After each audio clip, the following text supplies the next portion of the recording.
بسم الله الرحمن الرحيم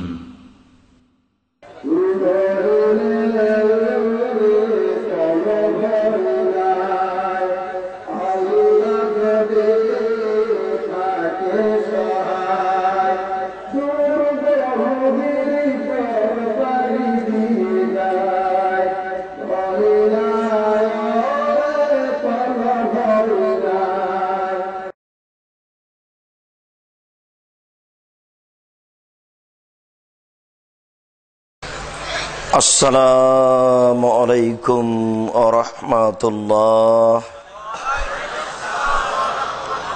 إن الحمد لله نحمده ونستعينه من يهده الله فلا مضل له ومن يضلل فلا هادي له وأشهد أن لا إله إلا الله وحده لا شريك له وأشهد أن محمدًا عبده ورسوله. أما بعد فأعوذ بالله من الشيطان الرجيم.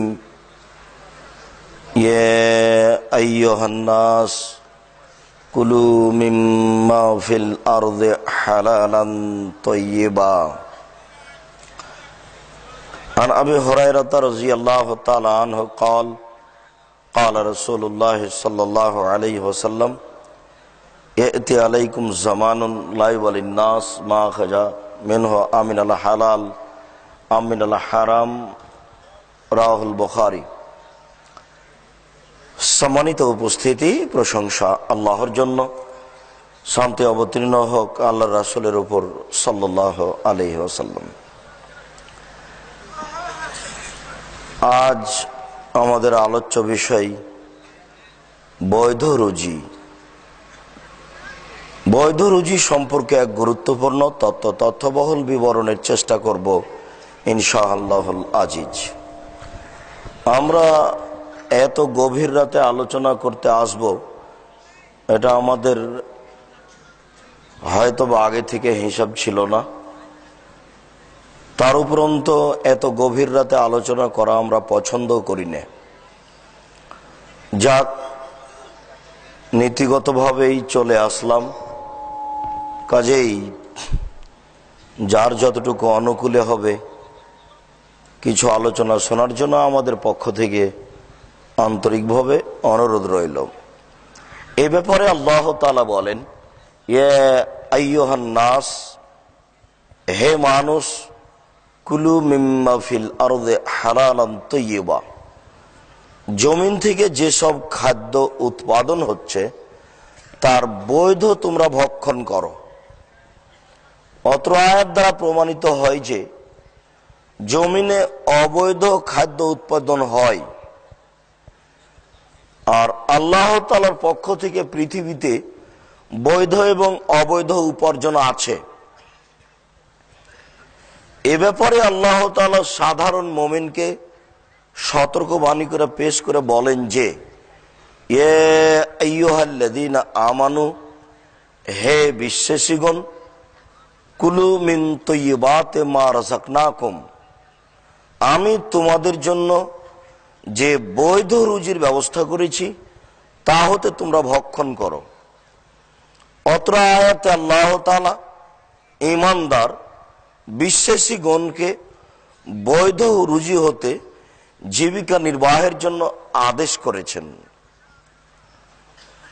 আল্লাহ তাআলা অন্যত্র বলেন, ইয়া আইয়ুহার রাসূল, হে নবী রাসূলগণ, কুলু মিনাত তাইয়্যিবাত, তোমরা বৈধ রুজি খাও, ওয়া আমালু সলেহা, আর সৎ আমল করো। রুজির সাথে সৎ আমলের কথাটি অত্র আয়াতে নবীগণকে সতর্ক করা হয়েছে। অত্র আয়াতে এ কথা বোঝা যায় যে আল্লাহ তাআলা বৈধ রুজির ব্যাপারে নবীগণকেও সতর্ক করেছেন। পৃথিবীর সকল নবী রাসূলকে আল্লাহ তাআলা আদেশ করেছেন এই বলে যে তোমরা বৈধ রুজি ভক্ষণ করো। এ কথা চূড়ান্ত যে পৃথিবীতে বৈধ রুজিও রয়েছে, অবৈধ রুজিও রয়েছে।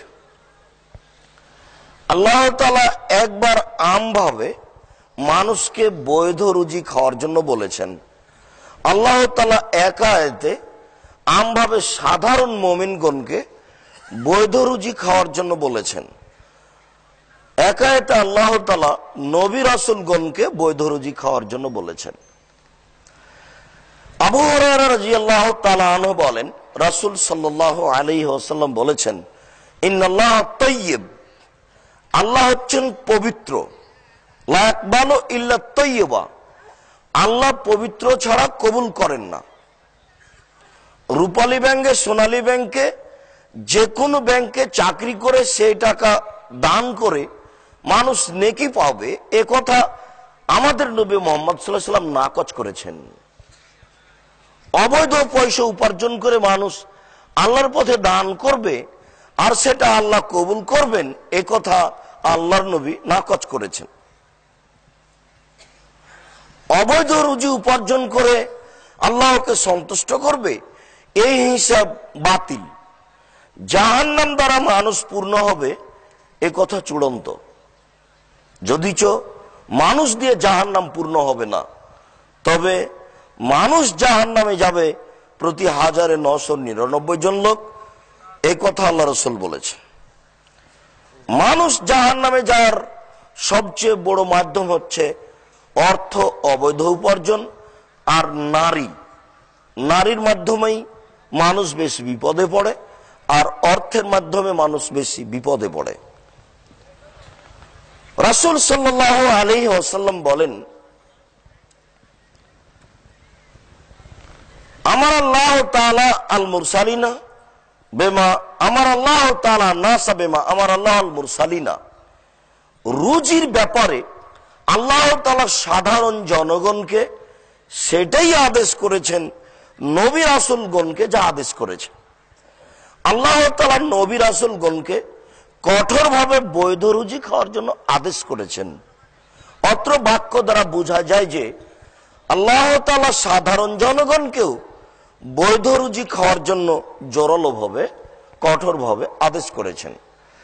এই পর্যন্ত বলার পর রাসূল সাল্লাল্লাহু আলাইহি সাল্লাম একটা লোকের আলোচনা করলেন। তিনি বললেন, সুমা যাকারা রাজুলা, তারপর আল্লাহ রাসূল একটা লোকের আলোচনা করলেন, ইতিলি সাফারা, যে লোকটা লম্বা সফরে রয়েছে, কয়েকদিন চলেছে, আরো কয়েকদিন চলবে, আসাসা আকবারা, দীর্ঘ পথের কারণে তার মাথার চুলগুলি এলোমেলো হয়ে গেছে, ঠিক মতো গোসল হয়নি, ঠিক মতো মাথায় চিরুনি হয়নি, সফরে যা হয় মাথার চুলগুলো এলোমেলো হয়ে গেছে। এমত অবস্থায় সে বিপদগ্রস্ত হয়ে আল্লাহর দরবারে হাত তুলে প্রার্থনা করছে, আল্লাহ আমি বিপদগ্রস্ত, তুমি আমাকে রক্ষা করো। দুঃখিত, তিনি বলেন, মাতামু হারামুন, কিন্তু তার খাদ্য আছে হারাম, মাশরাবু হারামুন, তার পানি আছে হারাম, মালবাসু হারামুন, তার পোশাক আছে হারাম, গুজিয়া বিল হারামে, তার জীবিকা নির্বাহ হারাম, আন্না ইস্তাজাবু লাহু, তার দোয়া কি করে কবুল হতে পারে। অত্র হাদিসের প্রথম অংশে আল্লাহ তাআলা নিজের পরিচয় দিয়েছেন আল্লাহর নবীর মুখের ভাষায় যে আল্লাহ পবিত্র, তিনি পবিত্র ছাড়া কবুল করেন না। তারপরে আল্লাহ রাসূল বলেছেন সাধারণ মানুষকে আল্লাহ সেটাই খেতে বলেছেন, নবী রাসূলগণকে যেটা খেতে বলেছেন। এরপরে রাসূল সাল্লাল্লাহু আলাইহি সাল্লাম সমস্ত মানুষকে লক্ষ্য করে কিয়ামত পর্যন্ত এক কঠোর বাণী পেশ করলেন যে মানুষের রুজি যদি অবৈধ হয় তাহলে মানুষের ইবাদত কবুল হবে না। মানুষের রুজি যদি অবৈধ হয় তাহলে মানুষের ইবাদত কবুল হবে না। তার রুজি তার ভাত হতে পারে, তার রুজি তার পানি হতে পারে, তার রুজি তার পোশাক হতে পারে। যার অবৈধ উপার্জন রয়েছে তার ইবাদত কবুল হবে না। ইবাদত কবুল হবে না মানে ফলাফল জাহান্নাম। জাবের রাদিয়াল্লাহু তাআলা আনহু বলেন, রাসূল সাল্লাল্লাহু আলাইহি ওয়াসাল্লাম বলেছেন, কুল্লু লাহমিন নাবাতা মিনাস সুহতে কানাতিন নারু আওলা বিহি। কুল্লু লাহমিন নাবাতা মিনাস সুহতে, প্রত্যেক যেই লায়াত খোলল জান্নাত লাহামুন নাবাতা মিনাস সহতে, ওই শরীর জান্নাতে যাবে না যেটা অবৈধ উপার্জনে বড় হয়। অবৈধ শরীর জান্নাতে যাবে না। অকুল্ল লাহামিন নাবাতা মিনাস সহতে কানাতি নারা হলাবি, প্রত্যেক যে শরীর অবৈধ উপার্জনে বড় হয় তার জন্য জাহান্নাম যথেষ্ট। প্রত্যেক শরীর যেটা অবৈধ উপার্জনে বড় হয় সেই শরীরের জন্য জাহান্নাম যথেষ্ট। বাক্যটি ব্যাপক। এ দিয়ে এই পর্যন্ত বলা যায় যে অবৈধ উপার্জনে আপনার যেসব সন্তানাদি জন্ম নিচ্ছে তাদের ফলাফল জাহান্নাম। অবৈধ উপার্জন করে যেসব মানুষ জীবিকা নির্বাহ করছে তাদের ফলাফল জাহান্নাম। এই জন্য আমরা অনেক দিন আগে থেকে বলে আসছি যে অবৈধ উপার্জনের ব্যাপারে মানুষকে খুব সতর্ক থাকতে হবে। এমনকি আমরা বলেছি যে নাপিতকেও ঘর ভাড়া দেওয়া ঠিক নয়।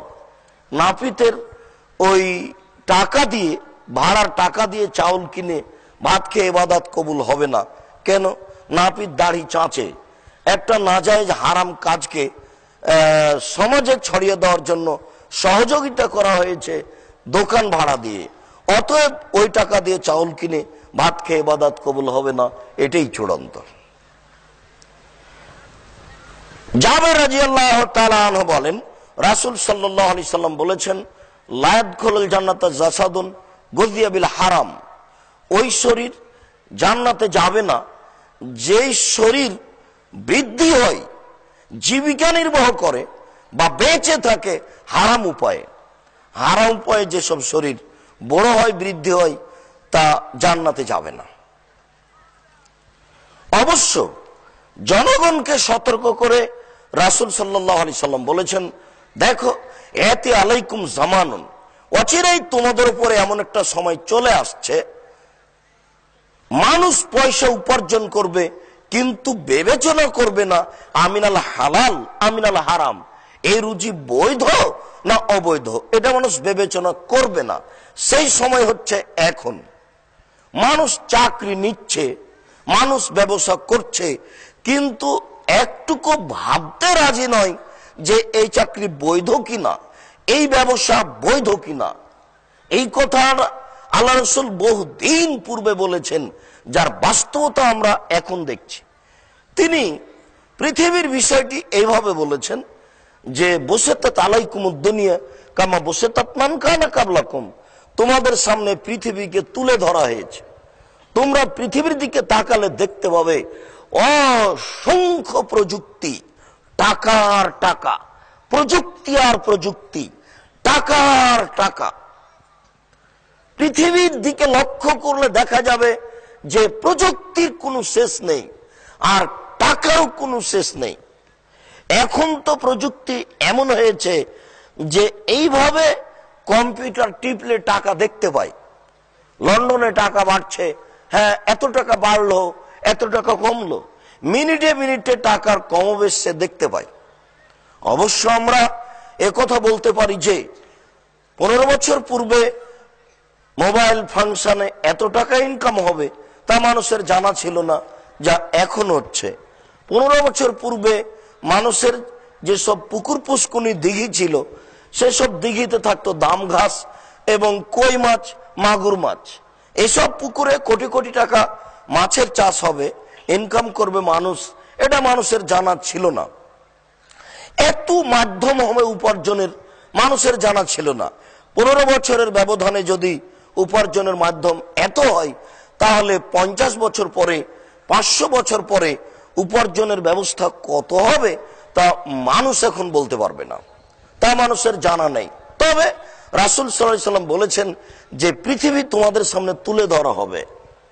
বসাতাত মান কানা কাবলাকুম, শেষের বাক্য তিনি বলছেন অতুহলিকুকুম কামা আহলাকাতুম, তোমাদেরকে ধ্বংস করে দিবে এই উপার্জন, এই পৃথিবীর পিছনে পড়ে যাওয়া যেমন ভাবে পূর্বের লোককে ধ্বংস করেছে।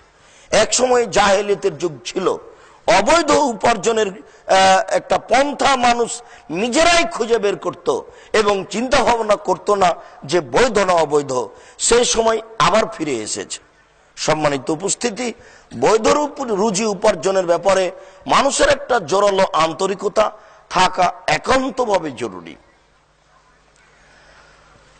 আবু হুরায়রা রাদিয়াল্লাহু তাআলা আনহু বলেন, রাসূল সাল্লাল্লাহু আলাইহি ওয়াসাল্লাম বলেছেন, ইন্নাল্লাহা হারামাল খামরা ওয়া সামানাহা, নিশ্চয় আল্লাহ নেশাদার দ্রব্য এবং তার মূল্যকে হারাম করেছেন।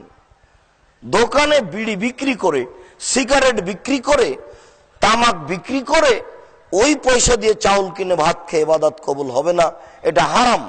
বিড়ি, তামাক, জর্দা, সিগারেট, গুল, আরো নেশাদার দ্রব্য, পেপসি, ঠান্ডা, কোকোকোলা, মেরিন্ডা, এই ধরনের যত জিনিস আছে এর সাথে কোনো আপোষ নাই, এগুলো সবই হারাম।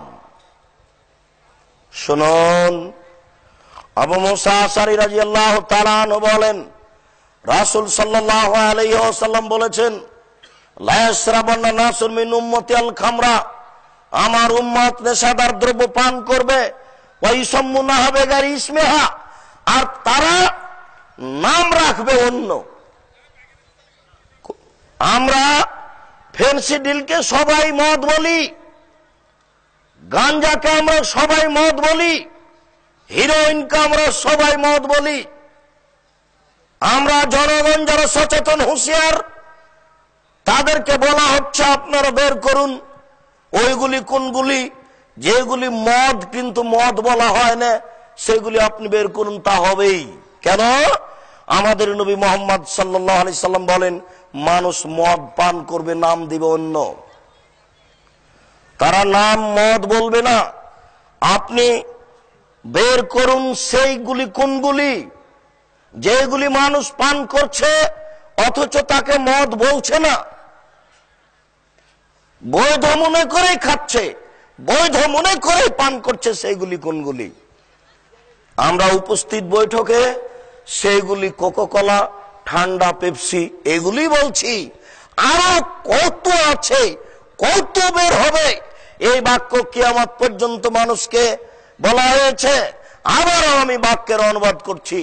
আবু মুসা আশআরী রাদিয়াল্লাহু তাআলা আনহু বলেন, রাসূল সাল্লাল্লাহু আলাইহি সাল্লাম বলেছেন, লা ইয়াশরাবান্না নাসুন মিন উম্মতি, আমার উম্মত মদ পান করবে, ওয়া ইসাম্মুনাহা বিগাইরি ইসমিহা, নাম দিবে অন্য। মদ নয় এমন কিছু মানুষ পান করছে অথচ তা মদ, আপনি বের করুন। অবশ্যই আছে, অবশ্যই থাকবে, অবশ্যই আছে, অবশ্যই থাকবে যে মানুষ বলছে না যে মদ অথচ তা মদ। এটা হতেই হবে, যেহেতু আল্লাহ রাসূল বলেছেন। রাসূল সাল্লাল্লাহু আলাইহি সাল্লাম বলেন, আল্লাহ তাআলা হারামাল মাইতাতা ওয়া সামানাহা, মরা প্রাণীকে হারাম করেছেন, তার মূল্য হারাম করেছেন। ও হারামাল খিনজিরা ওয়া সামানাহু, শুকুর হারাম করেছেন, তার মূল্যকে হারাম করেছেন।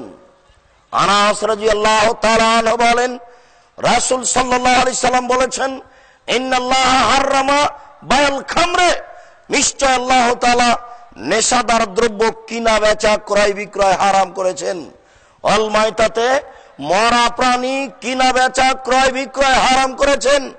অল খিনজিরে, শুকুর কিনা বেচা হারাম করেছেন।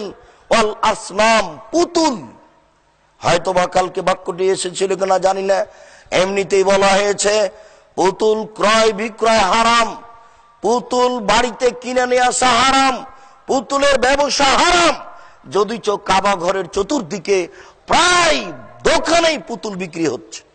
আপনার বাড়িতে পুতুল আছে, আপনি তো অশিক্ষিত মানুষ, আপনার পরিবারটা গোটাটাই অশিক্ষিত। শুনুন, যেসব বাড়িতে শোকে যে পুতুল আছে, মেয়েদের খেলনার জন্য খেলনা হিসাবে পুতুল কিনে নিয়ে এসেছে, সেই পরিবারগুলোকে আমরা শিক্ষিত পরিবার বলি না, তাদেরকে আমরা নাকচ করেছি। আপনার যদি সাহস থাকে, যে কোনো সময় আপনি নিজেকে শিক্ষিত মনে করে, আপনার পরিবার শিক্ষিত মনে করে আমাদের সাথে আলোচনা করতে পারেন। তবে মনে রাখবেন, আল্লাহ তাআলা হারাম করেছেন পুতুলের কিনা বেচা, আল্লাহ তাআলা হারাম করেছেন পুতুলের কিনা বেচা, আল্লাহ তাআলা হারাম করেছেন পুতুলের কিনা বেচা। আপনার সাথে কিসের আপোষ আছে? আপনি কি বলতে চাচ্ছেন? দেশবাসী কি বলতে চাই? জোর করে আহলে হাদিস হওয়া যায় না। সকাল থেকে নিয়ে কাল থেকে নিয়ে বউ বাঁধে নিয়ে এসে আপনি মার্কেট ঘুরে বেড়াচ্ছেন, আর আপনার ওই কি ওই চিড়িয়াখানা দেখে বেড়াচ্ছেন, আর আপনি আহলে হাদিস হয়ে গেলেন? আহলে হাদিস এমন কিছু? জি না, ওই হিসাব বাতিল। নিজেকে সংশোধন করুন, পরিবার সংশোধন করুন। এইভাবে জীবিকা নির্বাহ ঠিক নয়। 10 জন মানুষ হক কথা শুনবে, মানবে, এটাই হিসাব। লক্ষ লক্ষ মানুষ উপস্থিত হবে, অন্যায় করে বেড়াবে, ধান্দাবাজি করে বেড়াবে, আর জান্নাত কিনবে, এই হিসাব ঠিক নয়। বউকে পাঠিয়ে দিয়েছেন ভাবির সাথে, বউ চলে এসেছে ভাবির সাথে সম্মেলনে, সারাদিন ঘুরে বেড়াচ্ছে। এসবগুলো আহলে হাদিসের পরিচয় নয়। কিভাবে জীবিকা নির্বাহ হচ্ছে আপনাদের আমি বুঝি না। এটা ঠিক নয়, এটা চূড়ান্ত। এর ফলাফল ভোগ করতে হবে, এটা চূড়ান্ত। জোর করে আহলে হাদিস হওয়া যায় না। আহলে হাদিস বলতে পূর্বের নীতি। পৃথিবীতে যেখানে যারা মানুষের মতামতকে উপেক্ষা করে কোরআন এবং সহিহ হাদিস মেনে চলে, তারাই আহলে হাদিস। আহলে হাদিসের পরিচয় অনেক সময় আমরা আপনাদের সামনে দিতেও পারি, নাও দিতে পারি, হয়তোবা আমাদের জ্ঞানের অভাব থাকতে পারে। নিজে পড়ুন, আরো 5 জন আলেমকে জিজ্ঞাসা করুন, কোরআন এবং সহিহ হাদিস অনুযায়ী বেঁচে থাকার চেষ্টা করুন। পৃথিবী আপনার জন্য সংকীর্ণ হয়ে যাক, তাতে আসে যায় না, হবে এ কথাই ঠিক। পুতুল কিনা বেচা হারাম। সম্মানিত উপস্থিতি, আমরা আপনাদেরকে অবৈধ উপার্জন থেকে বেঁচে থাকার ব্যাপারে কঠোর ও কঠিন ভাবে সতর্ক করতে চাই। নওবান ইবনে বাশির রাদিয়াল্লাহু তাআলা আনহু বলেন, রাসূল সাল্লাল্লাহু আলাইহি ওয়াসাল্লাম বলেছেন, আল হালালু বাইয়িন, হালাল হচ্ছে স্পষ্ট, ওয়াল হারামু বাইয়িন, হারাম হচ্ছে স্পষ্ট। হালাল স্পষ্ট। কিভাবে? রিকশা চালিয়ে জীবিকা নির্বাহ করব, এটা আবার হারাম আছে। দিন মজুরি করে খাবো, এর আবার হারাম আছে। পৈতৃক সম্পত্তি জমি চাষ করে খাবো, এর আবার হারাম আছে। কলা বিক্রি করে খাবো, এর আবার হারাম আছে। তাই আল্লাহ রাসূল বলেন, আল হালালু বাইয়িন, হালাল হচ্ছে স্পষ্ট, ওয়াল হারামু বাইয়িন, হারাম হচ্ছে স্পষ্ট। সুদ হারাম, এ কথা কে না জানে না?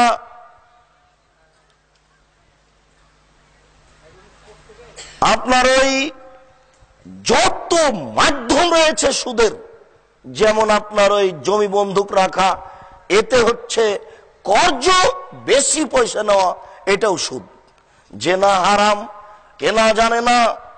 মিথ্যা কথা হারাম, কে জানে না? ঘুষ দেওয়া হারাম, কে জানে না? শুকুরের ব্যবসা হারাম, কে জানে না? বিড়ি তামাক জর্দা হারাম, কে জানে না? আল হালালু বাইয়িন, হালাল হচ্ছে স্পষ্ট, আল হারামু বাইয়িন, হারাম হচ্ছে স্পষ্ট। এরপরে রাসূল সাল্লাল্লাহু আলাইহি সাল্লাম বলছেন, ওয়া বাইনাহুমা মুস্তাবাহাতুন, এই দুইটার মধ্যে একটা সন্দেহযুক্ত অস্পষ্ট জিনিস রয়েছে, অস্পষ্ট ব্যবসা রয়েছে। জি না, কথা বলা যাবে না স্টেজে। স্টেজে কথা হলে আমি উঠে যাব। নীতি পরিবর্তন করতে হবে, সাংগঠনিক নীতিও পরিবর্তন করা একান্ত জরুরি। শুনুন, দুটার মধ্যে একটা সন্দেহযুক্ত জিনিস রয়েছে। লা ইয়ালামুহুন্না কাসীরুম মিনান নাস, যেই সন্দেহযুক্ত জিনিস বহু মানুষই জানে না।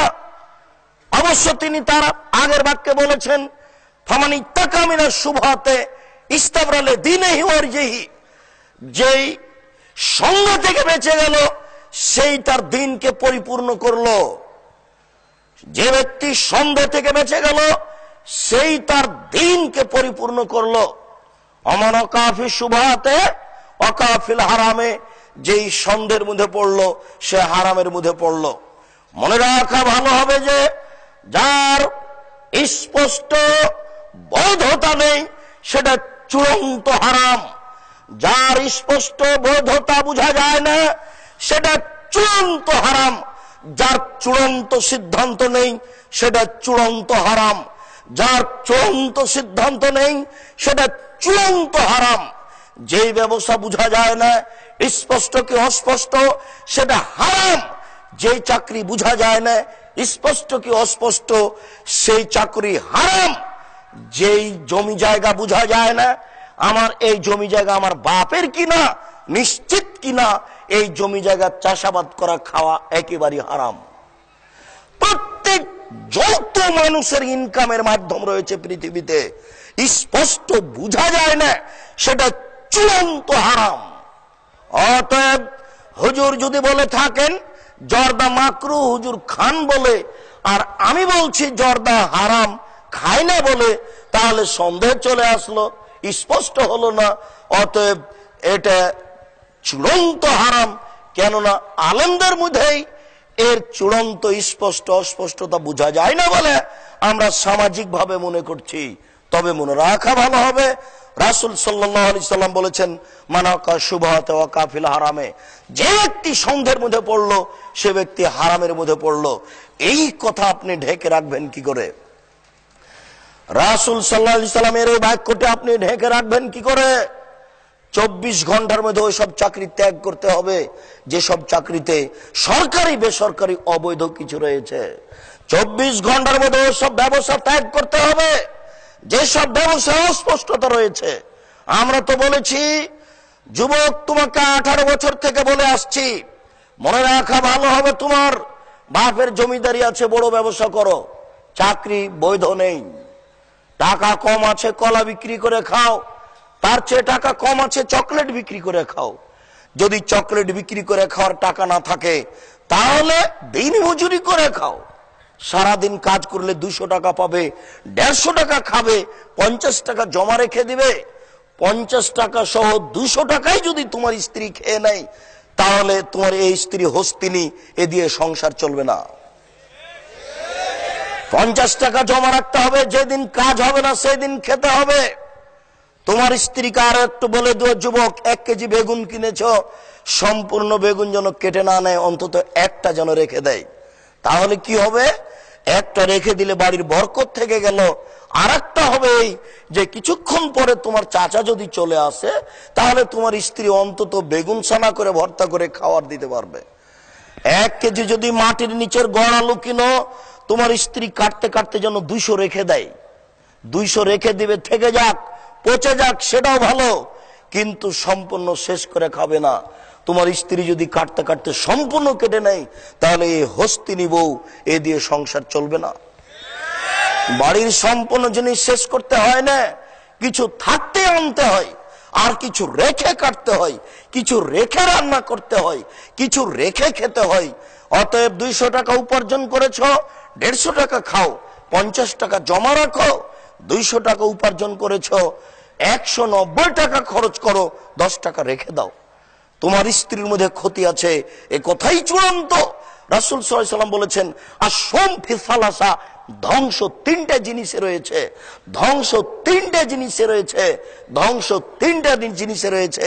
তার 1 নম্বরই হচ্ছে ফিলমারা, স্ত্রীর মধ্যে ধ্বংস রয়েছে। তার ঢঙ্গের নাই শেষ, আজ এ আনতে হবে কাল সে আনতে হবে, কোন একটা জিনিস হেফাজত করে রাখতে জানে না, কোনটা কোথায় পড়ে থাকলো, কোথায় পচে গেল, কোথায় নষ্ট হলো, তার কোনো হিসাব নেই। এই হচ্ছে ধ্বংস। এই স্ত্রী দিয়ে সংসার সুন্দর চলবে না, এটাই চূড়ান্ত। যদিও বিদ্বানগণ বলছেন বাচ্চা না দেওয়া ধ্বংস।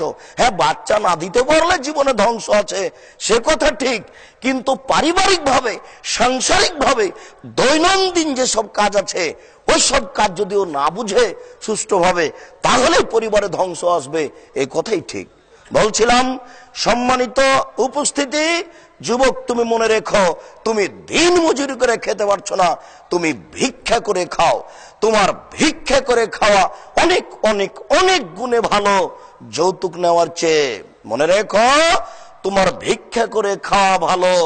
ঠ্যাঙ্গা মারা, আশা, ব্রাক এই ধরনের এনজিওতে চাকরি করার চেয়ে মনে রেখো, তোমার ভিক্ষে করে খাওয়া অনেক অনেক অনেক গুণে ভালো এইসব ব্যাংকিং ব্যবস্থাপনা আর যত হারাম ব্যবস্থাপনা রয়েছে উপার্জনের, এই সব জায়গায় উপার্জন করতে যাওয়ার চেয়ে ভিক্ষা করে খাওয়া অনেক গুণে ভালো। ভিক্ষা করা একটা অবৈধ বৈধ অপছন্দ কাজ, ভিক্ষা করা একটা বৈধ অপছন্দ কাজ, ভিক্ষা করা একটা বৈধ অপছন্দ কাজ। আর যৌতুক নেওয়া হারাম কাজ। যৌতুকের টাকা দিয়ে চাউল কিনে ভাত খেয়ে ইবাদত কবুল হবে না। রাসূল সাল্লাল্লাহু আলাইহি ওয়াসাল্লাম সন্ধ্যা থেকে বাঁচতে বলছেন কারাই, একটা রাখালের মতো। কোন রাখাল? ইয়ারা হাওলাল হেমা, যে রাখালটি আইলে গরু চড়াচ্ছে। আইলে এখন বুঝেন কিনা আপনারা? যে লোকটা আইলে গরু চড়াচ্ছে, ইউশেক, সম্ভাবনা রয়েছে। দেখেন তিনি কিভাবে আরবি কথা বলছেন, তিনি তো জমি চাষ করেননি। এরপরে বলছেন ইউশেক, সম্ভাবনা রয়েছে, আয়ের তাফিহে, গরুতে ধানে মুখ দিতে পারে, শস্যে মুখ খেতে মুখ দিতে পারে। গরুকে আপনি আইলে চড়াচ্ছেন, আইলে চড়তে চড়তে কোনো সময় খেতে শস্যে মুখ দিয়ে দিতে পারে। অতএব রাখাল যেমন আইলে গরু চড়া থেকে বিরত থাকে, সন্দেহ আছে মুখ দিতে পারে, তুমি ওইভাবে বিরত থাকার চেষ্টা করো, রাখালের মতো তুমি বেঁচে থাকার চেষ্টা করো সন্দেহ থেকে। আলা, মনে রেখো, অন্য লেকুল্লে মালিকিনে হেমা, প্রত্যেক বাদশার একটা সীমা রেখা রয়েছে। আলা অন্য হেমাল্লাহ হেমাহারে মহু, মনে রেখো আল্লাহর সীমা রেখা হচ্ছে হালাল আর হারাম। এসব কঠোর সতর্কবাণী জাতিকে কি দিয়ে বুঝায়? শুধুমাত্র তো চলছে আপনার এই কেচ্ছা কাহিনীর বক্তব্য, আর আপনার কে কি করছে তার বক্তব্য। জাতি কি দিয়ে বুঝবে? কাল থেকে তো এসে যা শুনলেন, আর কত কি সাথে নিয়ে গেলেন। আর এরকমই সামাজিক অবস্থা 1450 বছর থেকে এসব হাদিস গ্রন্থে পড়ে রয়েছে। মানুষ ভাবতে চায় না, চিন্তা ভাবনাও করে না। তবে আমি এবছর আপনার ভারত সফরে দেখলাম শুধুমাত্র কোরআন হাদিসের দাওয়াতি যে তাবলীগ, এটা আমি খুব স্পষ্টভাবে বিশ্বাস করে নিয়েছি। কোরআন হাদিসের দাওয়াতি যে তাবলীগ, এটা আমি একেবারে বাস্তব দেখছি। একেবারে সেই আসাম প্রদেশ, বিহার প্রদেশ, ঝাড়খণ্ড প্রদেশ, বেঙ্গল প্রদেশ, এই 4টে প্রদেশে ঘুরে দেখলাম মানুষ সবাই এইভাবে বলে আসছে যে ওই আলোচনাতে দাড়ি ছেড়েছি, ওই আলোচনাতে বিড়ির ব্যবসা ত্যাগ করেছি, ওই আলোচনাতে এই কাজ ত্যাগ করেছি, ওই আলোচনাতে আমরা পরিবারকে এইভাবে গড়ে নিয়েছি। তাহলে বোঝা যাচ্ছে যে কোরআন এবং সহিহ হাদিসই হচ্ছে দাওয়াতের মাধ্যম।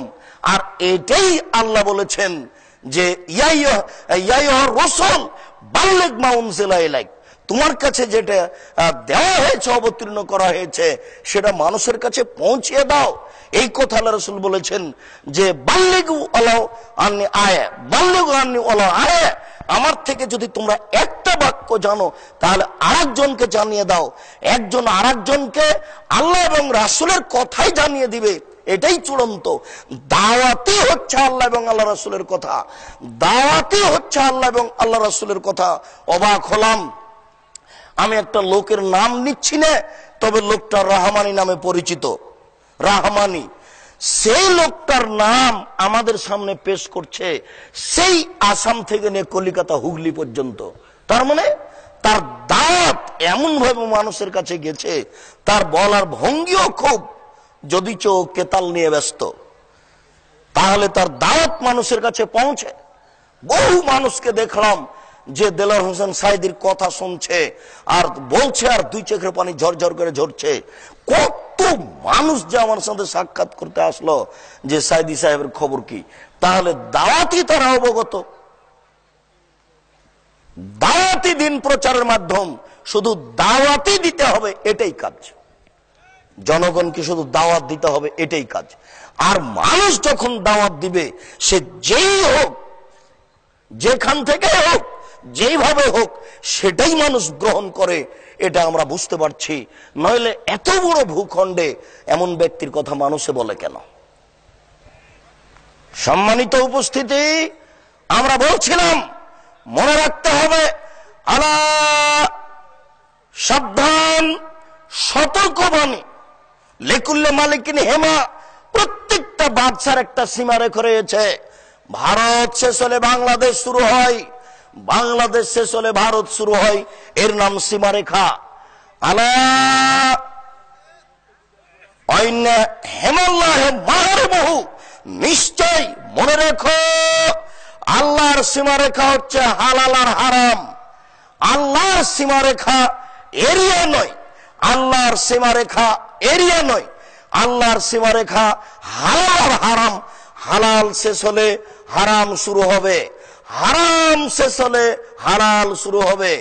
আল্লাহ সাবধান, মনে রেখো, আইন্না ফিল জাসাদে মুজগা, প্রত্যেকটা মানুষের শরীরে একটা টুকরা রয়েছে, একটা অংশ রয়েছে। যা সালাহাত সালাহুল জাসাদু কুল্লুহু, ওই টুকরা যখন ভালো থাকবে সম্পূর্ণ শরীরই ভালো থাকবে।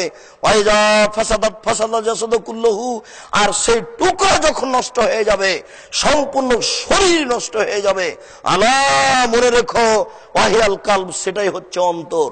যার অন্তর ভালো তার সবই ভালো, যার অন্তর খারাপ তার সবই খারাপ। যার অন্তর ভালো তার সবই ভালো, যার অন্তর খারাপ তার সবই খারাপ। যার অন্তর ভালো তার সবই ভালো, যার অন্তর খারাপ তার সবই খারাপ। তাহাজ্জুদ দিয়ে লাভ হবে না। শফিকুল ইসলাম জাগরণী বলেছেন, লাভ হবে না কবর পাকা করে দিয়ে শান, মানে বাপের কবর যদি স্মরণে দিয়ে বানানো হয় তবে লাভ হবে না। কবি নজরুল ইসলাম বলেছেন, মসজিদের পাশে কবর দিও ভাই, মসজিদের পাশে কবর দিয়ে কোনো লাভ হবে না। মসজিদের পাশে কেন, আপনার বাপের কবরটা যদি কাবা ঘরের নিচে ঢুকে দেন 1 পয়সা লাভ হবে না। অতএব এটাই মনে রাখতে হবে, সে যে ব্যক্তি হোক না কেন, অন্তর ভালো সব ভালো, অন্তর খারাপ সবই খারাপ। তাহাজ্জুদ কুলাবে না, কাজকর্ম কুলাবে না। খুব কঠিন বাণী। রাসূল সাল্লাল্লাহু আলাইহি সাল্লাম বলেন, অন্তর যদি খারাপ থাকে তাহলে হালাম হারাম বিবেচনা করবে না, যে কোনো অন্যায় ন্যায় বিবেচনা করতে পারবে না।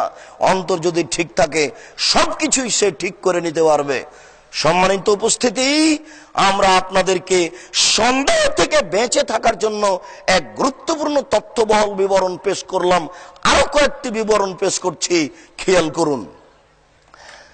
আয়েশা রাদিয়াল্লাহু তাআলা আনহা বলেন, কানা রাসূলুল্লাহ সাল্লাল্লাহু আলাইহি সাল্লাম গোলাম। আয়েশা রাদিয়াল্লাহু তাআলা আনহা বলেন, আবু বকর সিদ্দিকের একজন গোলাম ছিল।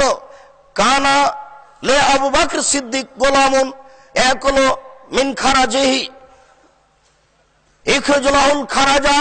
আবু বকর সিদ্দিক তার জন্য পয়সা নির্ধারণ করেছিলেন। আবু বকর সিদ্দিক রাদিয়াল্লাহু তাআলার একটা গোলাম ছিল, তিনি তার জন্য পয়সা নির্ধারণ করেছিলেন, তুমি আমাকে প্রত্যেক দিন 50 টাকা বা 20 টাকা দিবা। এটা হচ্ছে যেমন রিক্সা কিনে এখানে আপনারা দিয়ে দিয়েছেন ভাড়া, এই ছেলে তুমি রিক্সা চালাও, প্রত্যেক দিন আমাকে 20 টাকা করে দিবা, এটা জায়েজ। এই ছেলে তুমি আমার এই অটো রিক্সা চালাও, প্রত্যেক দিন তুমি আমাকে 100 টাকা দিবা। ঠিক এরকম ভাবে আবু বকর সিদ্দিক একটা গোলাম নিয়েছিলেন, তার জন্য একটা এরকম পয়সা দিতে হবে। আবু বকর সিদ্দিককে চুক্তি করে দিয়েছিলেন তিনি, ওয়ায়াকুলু মিন খারাজিহি, আর ওই পয়সা থেকে আবু বকর সিদ্দিক খেতেন। ওই লোক সারাদিন কাজ করে এসে চুক্তি অনুযায়ী যে টাকা আবু বকর সিদ্দিক রাদিয়াল্লাহু তাআলা আনহুকে পেশ করতেন, সেই টাকা হতে তিনি আবার ভক্ষণ করতেন। সম্মানিত উপস্থিতি, ফাজ্জাই ইয়াউমান বিশাইইন, একদা গোলাম কিছু নিয়ে এসেছে, তার কাজের বিনিময় নিয়ে এসেছে। ওয়াকালা আবু বকর সিদ্দিক রাদিয়াল্লাহু তাআলা মিনহু, আবু বকর সিদ্দিক রাদিয়াল্লাহু তাআলা তার নীতি অনুযায়ী সেই গোলামের আনা জিনিস খেয়ে নিয়েছে। ফাকালাল গোলাম লাহু, তখন গোলাম তাকে বলল, আ তাদরি মা হাজা, আপনি কি জানেন এটা কি? আপনার কি জানা আছে এটা কি? কালা আবু বকর সিদ্দিক, মা হওয়া, এটা কি? তুমি তো নীতিগতভাবে জানো, আমি তো সেটা ভক্ষণ করে থাকি, তো বলো তুমি এটা কি? তখন গোলাম বলছে, এন্নি তাকাহান্ত ফিল জাহেলিয়াতে লে ইনসানিন, আমি জাহেলিয়াতের যুগে গণকি করতাম, আমি জাহেলিয়াতের যুগে গণকি করতাম। ওমা ওসেনো আল কাহানাতা, আমি ভালো গণকই জানতাম না, ইল্লা আন্নী খাদাতুন নাসা, আমি মানুষকে প্রতারণা দিতাম, ধোঁকা দিতাম। আমি ভালো গণকই জানতাম না, আমি মানুষকে ধোঁকা দিতাম, প্রতারণা দিতাম। ফা লাকিয়ানি ও আতানি হাজা বেজালেকা, হঠাৎ করে অতীতের এক লোক আমার সাথে সাক্ষাৎ করলো আর এইগুলি দিয়ে দিল। ওহো শোনো, তুমি একদিন আমার গণকি করেছিলে, তোমাকে কিছু পারিশ্রমিক দিতে চেয়েছিলাম, দেওয়া হয়নি, এ নাও সেই। তো আপনি এটা খেয়ে নিলেন, যেটা আপনি খেলেন সেটা হচ্ছে ওই আমার গণকি না জানা একটা পারিশ্রমিক। এই কথা বলার সাথে সাথে ফাদ খালা ইয়াদাহু ফি ফিহি, আবু বকর সিদ্দিক তার হাতকে মুখের ভিতরে ঢুকিয়ে দিলেন। ওয়া কালা কুল্লা শাইইন ফি বাতনিহি, আর পেটের ভিতরে যা ছিল সবকে বমন করে ফেলে দিলেন। বুখারী মুসলিম। কি দিয়ে আপনাকে হাদিস বুঝায় সম্মানিত উপস্থিতি? 1450 বছর থেকে হাদিস গ্রন্থে আছে। গণক শুধু বলল আমি ভালো গণকই জানতাম না, গণকই হারাম, আমি ভালো গণকই জানতাম না, তারই কিছু পয়সা আমি এনেছি, সেটা আপনি খেলেন। এই কথা শোনার সাথে সাথে আবু বকর সিদ্দিক মুখের ভিতরে হাত ঢুকিয়ে দিলেন। মুখের ভিতরে হাত ঢুকিয়ে দিয়ে পেটের ভিতরে যা ছিল সবকিছু বমন করে দিলেন। দিন রাত ছেলে অবৈধ পয়সা উপার্জন করছে, মোটা মোটা টাকা বাপ মায়ের হাতে দিচ্ছে, বাপ মা খুশিতে ভক্ষণ করছে, কুরবানি কিনছে। সে টাকা দিয়ে কি করছে? কুরবানি কিনছে, জনগণকে খাওয়াচ্ছে। আবার বাপ মারা যাচ্ছে তখন ফয়তা করছে, টাকা পাঠিয়ে দিচ্ছে, চাচা চাচির হাতে দিয়ে দিচ্ছে, বলছে চাচা আমার আব্বার জন্য 2টা গরু কিনে মানুষকে খাওয়াই দেন। ধর্ম নিজের ব্যাপার। ধর্ম হচ্ছে राजशाही चांपाइनबाबगंज हवाई लड्डू, दोनों हाथ में लड्डू है, जो चाहे उसको खा ले, जो चाहे उसको छोड़ दे। धर्म निजेर ব্যাপার। যেই না অসম্ভব কথা ধর্ম নিজের ব্যাপার নয়, শুধুমাত্র একজন মানুষের কথা ধর্মে চলে, যার নাম মোহাম্মদ সাল্লাল্লাহু আলাইহি সাল্লাম। এখন যদি মুসা আলাইহিস সালাম জীবিত হন আর মানুষ যদি তাকে মানে, তাহলে মানুষ জান্নাত পাবে না। শুনুন, একজন নবী দুনিয়াতে ছিলেন, আসবেন, বলতে পারেন তার নাম কি? তিনি হচ্ছেন ঈসা আলাইহিস সালাম। ঈসা আলাইহিস সালাম যেদিন দুনিয়াতে আসবেন সেদিন স্বইচ্ছায় 1 গ্লাস পানি পান করতে পারবেন না, তাকে আমাদের নবীর ইচ্ছায় পানি পান করতে হবে। ঈসা আলাইহিস সালাম ওইভাবেই পানি পান করবেন যেভাবে আমাদের নবী মুহাম্মদ সাল্লাল্লাহু আলাইহি সাল্লাম পানি পান করেছেন। ঈসা আলাইহিস সালাম নিজ ইচ্ছায় জুতা পায়ে দিতে পাবেন না। ঈসা আলাইহিস সালাম নিজ ইচ্ছায় জুতা পায়ে দিতে পাবেন না। বলেন তো ঈসা আলাইহিস সালাম কার ইচ্ছায় জুতা পায়ে দিবেন? মুহাম্মদ সাল্লাল্লাহু আলাইহি সাল্লামের ইচ্ছায়। সম্মানিত উপস্থিতি, আবু হুরায়রা রাদিয়াল্লাহু তাআলা আনহু বলেন, মাররা রাসূলুল্লাহ সাল্লাল্লাহু আলাইহি সাল্লাম, মাররা রাসূলুল্লাহ সাল্লাল্লাহু আলাইহি সাল্লাম বেতামারাতিন ফিত তারিকে। আল্লাহ রাসূল একটা খেজুরের পাশ দিয়ে যাচ্ছিলেন, রাস্তায় একটা খেজুর পড়ে আছে, সেই খেজুরের পাশ দিয়ে যাচ্ছিলেন। তিনি সেই খেজুরটাকে লক্ষ্য করে বলছেন, লাউলা আন্নী আখাফতান তাকুনা মিনাস সাদাকা, ও খেজুর, যদি আমার অন্তরে এই ভয় না থাকতো যে তুমি সাদকার খেজুর, ও খেজুর, তুমি যদি আমার অন্তরে যদি এই ভয় না থাকতো যে তুমি সাদকার খেজুর, তাহলে আমি তাকে খেয়ে নিতাম, আমি তোমাকে খেয়ে নিতাম, আমি তাকে খেয়ে নিতাম। যদি আমার অন্তরে এই ভয় না থাকতো এই খেজুর সাদকার খেজুর হতে পারে, তাহলে আমি সেটা খেয়ে নিতাম। আবু হুরায়রা রাদিয়াল্লাহু তাআলা আনহু বলেন, হাসান ওই যাকাতের খেজুরের পাশে বসেছিল, ওখান থেকে একটা খেজুর মুখে দিয়েছে, রাসূল সাল্লাল্লাহু আলাইহি সাল্লাম লাফ দিয়ে উঠে মুখের ভিতরে আঙ্গুল ঢুকিয়ে বলছেন, কিক কিক কিক, বমন করো, বমন করো, বমন করো, মুখ থেকে বের করো, বমন করো, মুখ থেকে বের করো। লেতরা হাউ, সেজন্য ছুঁড়ে মারে, মুখ থেকে বের করে ফেলে দেয়। এরপরে তিনি বলছেন, আমার স্বার্থ তুমি জানো না, আমার স্বার্থ হাসান তুমি জানো না, আন্না লা নাকুলু সাদাকা, আমরা সাদকা খাই না, আমরা সাদকা খাই না। ইন্নামা হিয়া আওসাকুন নাস, নিশ্চয় সাদকা হচ্ছে মানুষের ময়লা, নিশ্চয় সাদকা হচ্ছে মানুষের ময়লা, নিশ্চয় সাদকা হচ্ছে মানুষের ময়লা। লা তাহিল্লু লি মুহাম্মাদিন ওয়ালা লি আলে মুহাম্মাদিন, সাদকা মুহাম্মাদের জন্য হালাল নয়, তার পরিবারের জন্য হালাল নয়।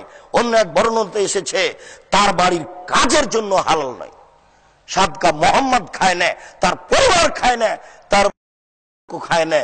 হারাম জিনিসকে এইভাবে বেঁচে থাকার ব্যাপারে সতর্ক থাকতে হবে, হারাম জিনিসকে এইভাবে দূরে রাখতে হবে। সম্মানিত উপস্থিতি, হারাম থেকে বেঁচে থাকার চেষ্টা করুন। আর এই হাদিসগুলি সামনে রেখে যত সন্দেহযুক্ত ব্যবসা বাণিজ্য আছে, ক্রয় বিক্রয় আছে, চাকরি বিক্রয় আছে, সবকে ত্যাগ করুন। আল্লাহ আমাদের তৌফিক দান করুক, আল্লাহুম্মা আমিন। না, আমি শেষ করে দিয়েছি আলোচনা। জি, আচ্ছা, শুক্রিয়া, জাযাকুমুল্লাহ খায়র। এই পর্যন্ত আলোচনা করে আমি আমার আলোচনা এখানে শেষ করছি। আল্লাহ, তুমি আমাদেরকে সঠিক পথে চলার তৌফিক দান করো, বৈধ রুজি খাওয়ার গ্রহণ করার তৌফিক দান করো, আল্লাহুম্মা আমিন। আল্লাহ, আমাদের যারা মারা গেছে তুমি তাদের কবরের শাস্তি মাফ করো, আমরা যারা অসুস্থ তুমি তাদের আরোগ্য দান করো, আমরা যারা বেঁচে আছি তুমি তাদেরকে তোমার রাসূলের পদ্ধতি অনুযায়ী চলার তৌফিক দান করো। এই দাবি, এই দোয়া তোমার দরবারে রেখে আজকের সংক্ষিপ্ত আলোচনা এখানেই শেষ করলাম। সুবহানাকাল্লাহুম্মা রাব্বানা ওয়া বিহামদিকা আশহাদু আল্লা ইলাহা ইল্লা আনতা আস্তাগফিরুকা ওয়া আতুবু ইলাইক। আসসালামু আলাইকুম ওয়া রাহমাতুল্লাহ।